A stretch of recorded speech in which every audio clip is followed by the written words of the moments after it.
Welcome to Transformative Principal, where you learn how to be a leader and not just a manager of a to-do list. I am your host, Jethro Jones. You can find me on Twitter at Jethro Jones. Your to-do list is a hungry monster that is never satisfied. For the last year and a half, I've helped principals get awards, get promoted, and find the time to do the work that really matters. I recently opened a new mastermind slot. Schedule a call with me and let's overcome the stressed and isolated principal position together. Go to the show notes for this episode at transformativeprincipal.org and click Schedule a Call with Jethro. Welcome to Transformative Principal.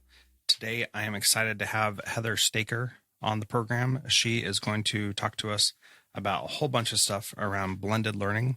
And one of the things that she talks about is getting clear on your technology purchases. And so I made a little handout for you. That's 3 questions to ask yourself to get clear on your technology purchases. So if you'd go to transformativeprincipal.org and fill out the form there, you'll be able to get that in your email, and that'll help you deliver a clear message about why you need specific technology. All right, welcome to Transformative Principal. I am so excited to have Heather Staker on the podcast today. She is a former McKinsey consultant and co-author of the book Blended Learning: Using Disruptive Innovation to Improve Schools. And Heather, thank you so much for being on the show today. Thank you, Jethro. It's great to be with you. Since I kind of butchered your intro, would you mind giving a better intro of your background?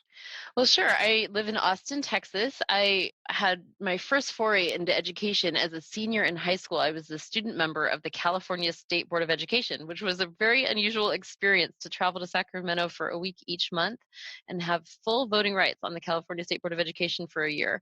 And that early exposure to education gave me a heart for the problems that I saw as I saw lots of students and toured lots of schools, and also a desire to improve the system. So I went on to pursue an MBA and really learn strategy. And then in the past few years, I've worked with the Clayton Christensen Institute, as well as founded my own training firm called Ready to Blend, where we help schools improve their strategy, specifically with blended learning, with using online learning in schools. Very cool. So I do want to take just a moment and talk about that state school board member. And I grew up in California and didn't know that we had a student representative on the state school board, but I think that's a pretty powerful thing. What did you have to learn very quickly to be able to be successful in that?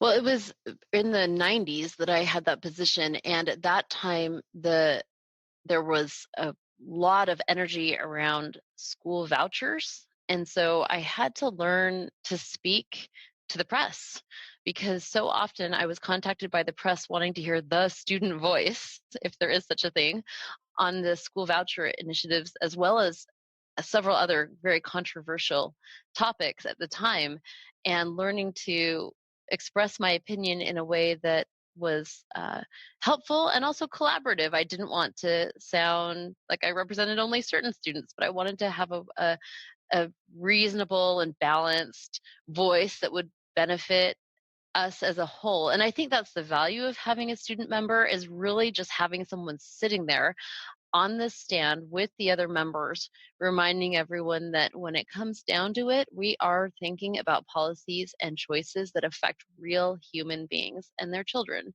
And so I think it was partly just the symbolism of having me there, reminding everyone of what their decisions, who their decisions were impacting, that was the most important part of the job.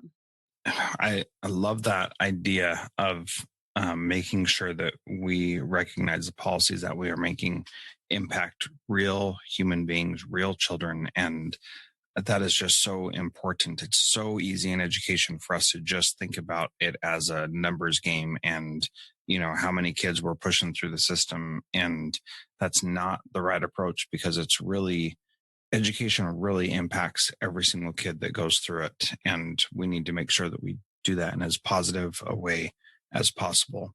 So how did that experience set up your career choice, and what kinds of things did you do after that to help you get into education and teaching teachers how to change their instruction?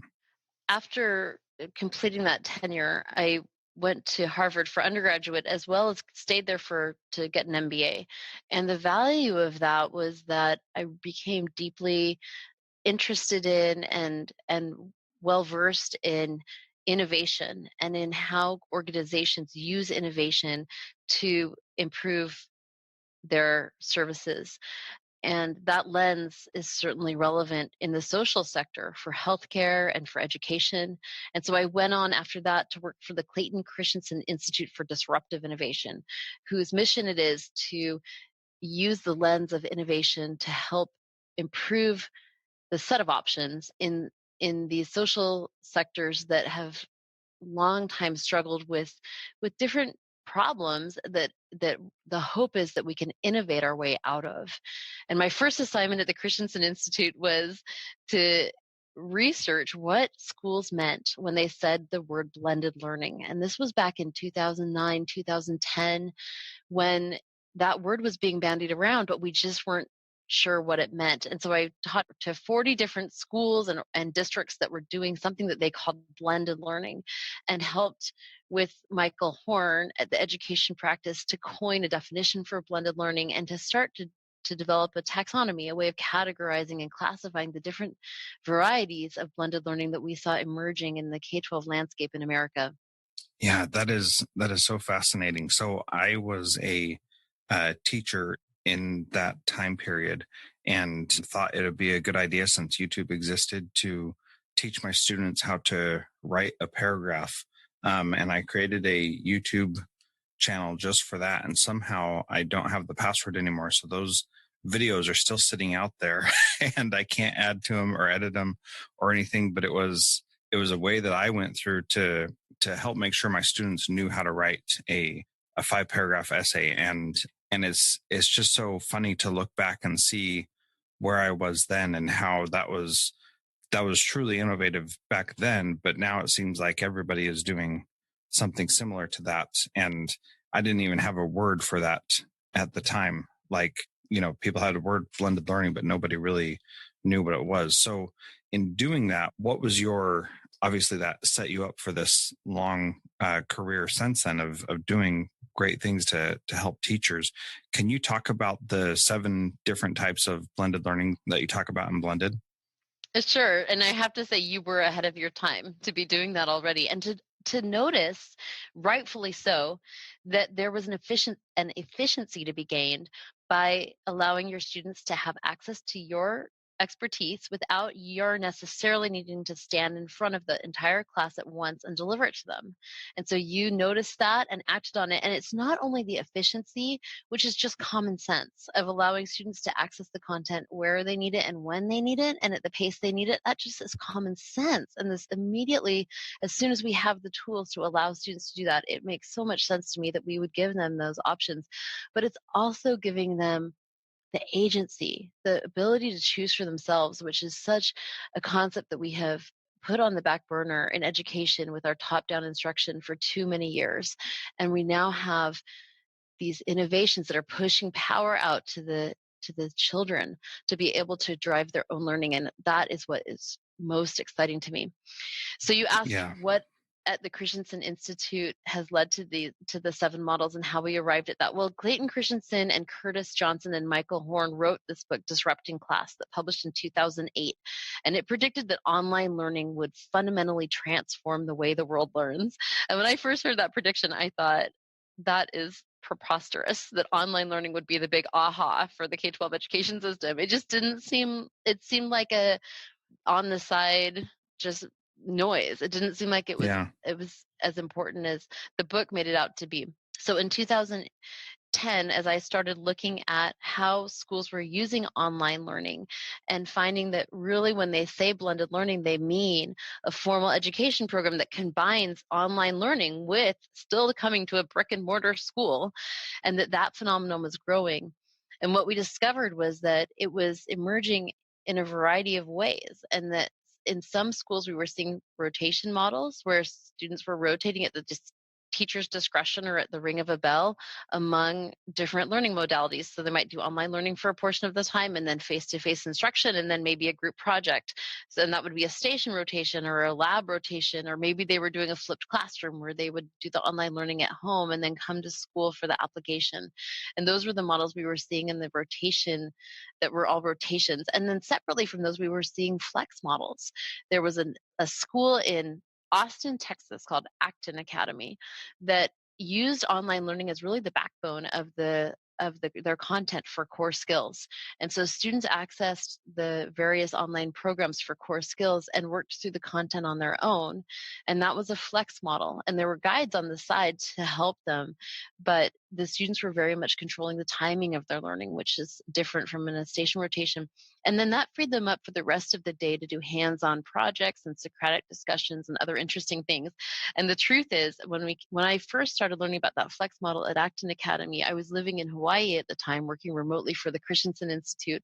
And I was so enamored by what Acton Academy was doing that we moved with our 5 children to Austin, Texas to put our own children in that school. So I became not Wow. only a researcher of blended learning, but very much a parent who's helping my own children navigate a 21st century avant-garde learning design. And it's been helpful to me to experience it in that very personal way. Yeah, that's awesome. It brought a lot of reality to the work. And then 2 other models that we've observed are the a la carte models, where students are taking fully online courses, as well as enriched virtual models where students are only coming to school 2 days a week or perhaps 2 days a month to learn face to face, and then the rest of the time they do the online learning. Okay, so very cool. So for people who want to go deeper into those, I suggest you get the book Blended Learning Using Disruptive Innovation to Improve Schools, or go back and listen to my interview with Michael Horn, the co-author of that book, episode 201 or 202 or somewhere around there. But what I really want to talk to you today about, Heather, is, especially since you're a parent, there are a lot of concerns that I've heard. My district is really pushing personalized learning and using these kind of blended models to meet the needs of our students. And we consistently hear concerns, complaints about what it actually is. And mostly those are misinformation that people don't truly understand.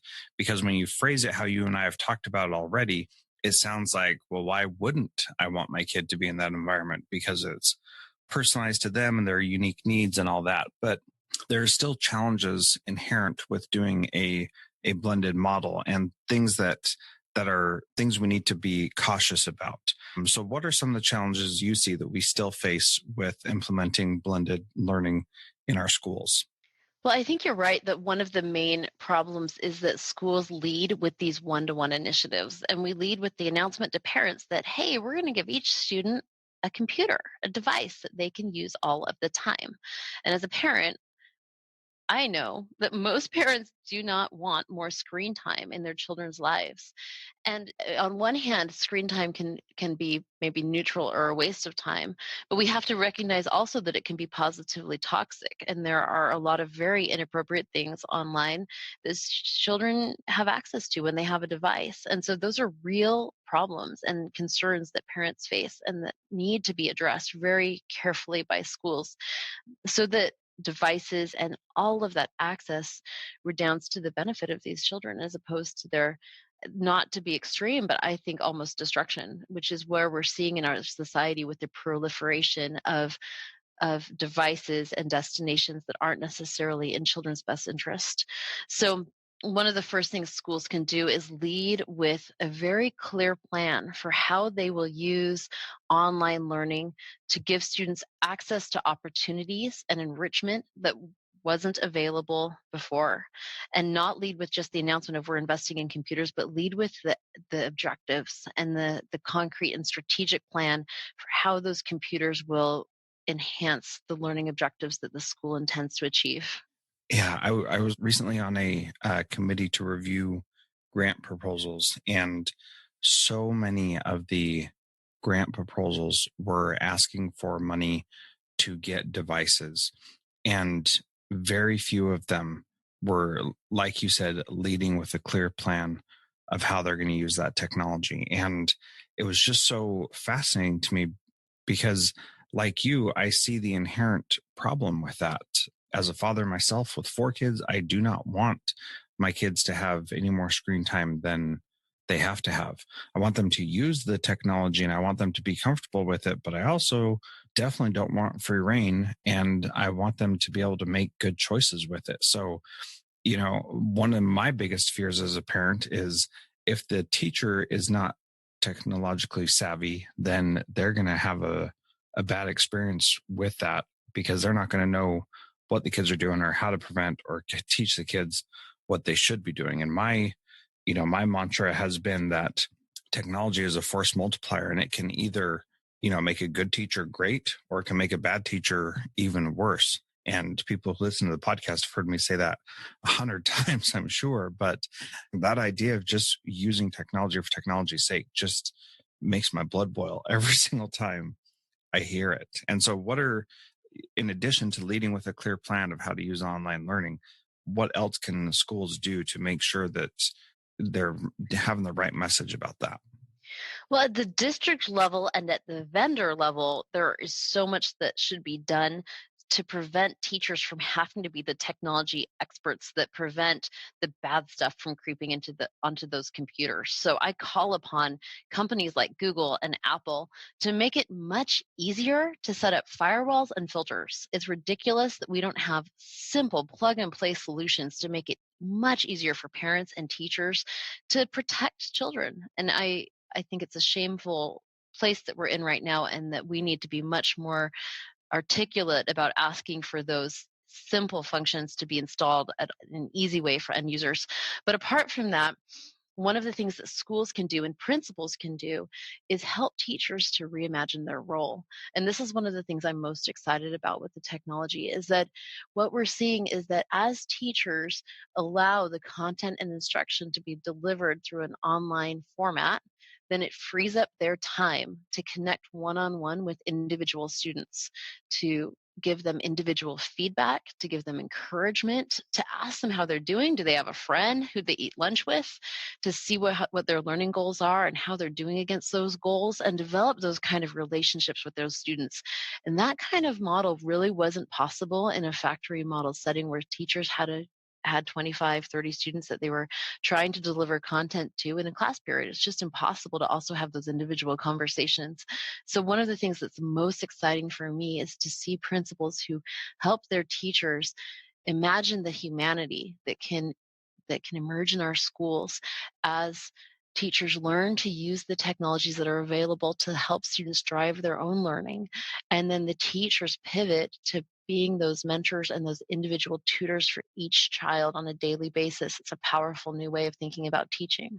Yeah, and some things really have to change when you take that approach because having a teacher right now, my middle school teachers see about 130 students in a day. When I was a teacher, I saw 217, 36 students in 6 periods, and that was it was challenging to know who everybody was, and I did my best, and that was where that my blended learning approach came from because I had that many students, so many of them were absent. I felt that it was necessary for me to approach teaching in a different way for the benefit of my students. So, one of the other things, especially with the station rotation model where you've got like an hour and 15-minute block and, kids are rotating through stations every 15 or 20 minutes or whatever the case may be, is that there's not opportunities for kids to really get engaged in deep work, as Cal Newport calls it, where they can get into a problem and spend the time working through that issue. I have a hard time seeing how these station rotation models specifically lend themselves to that. Can you talk a little bit about some of the ways you can overcome that challenge of kids not getting to deep enough work and only doing superficial things in those station rotations? Yeah, it's a great question. And one of the things we have to recognize is that no single blended learning model is the panacea. There's no one that's the right one Yes. necessarily.